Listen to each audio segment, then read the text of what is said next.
ती पत्र इथं प्रिंट काढायचो आणि ते पत्र सगळ्या मंत्र्यांकडे घेऊन फिरायचो आणि कामं करून घ्यायचो. तर त्यामुळे इकडे जरी असलो तरी कामं मतदारसंघातली चालू होती. सुट्टीवरून गेलो की कंटिन्युअस मी लोकांच्यात असायचो. पण हे जे तू म्हटलास की काय करायचं नाही हे, तर त्यातलं एक सांगितलं, आणखीन काय काय होतं की जे करायचं नाही? बऱ्याच गोष्टी ज्या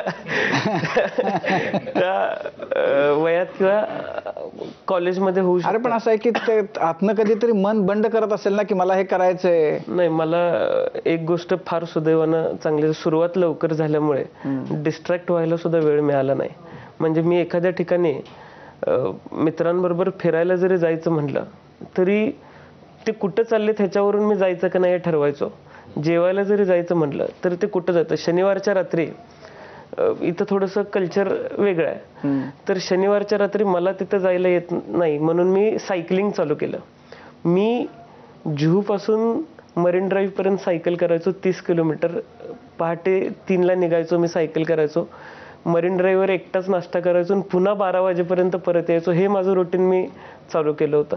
त्यामुळे मी स्वतःला व्यस्त ठेवायचं माझी पद्धत निवडली होती. वाचनाची आवड सुद्धा पहिल्यापासून होती. त्यामुळं वाचत गेलो, अशा वेगळ्या वेगळ्या ॲक्टिव्हिटीजमध्ये स्वतःला रमवत गेलो.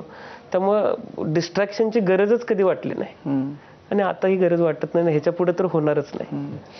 असं आहे की आता हा एक तुझा विक्रम झाला. तुला माहिती आहे की म्हणजे याच्या आधी आपल्याकडचा सगळ्यात तरुण आमदार कोण होता वगैरे काही माहिती काढली आहे त्याबद्दल? जिशान सिद्दीकी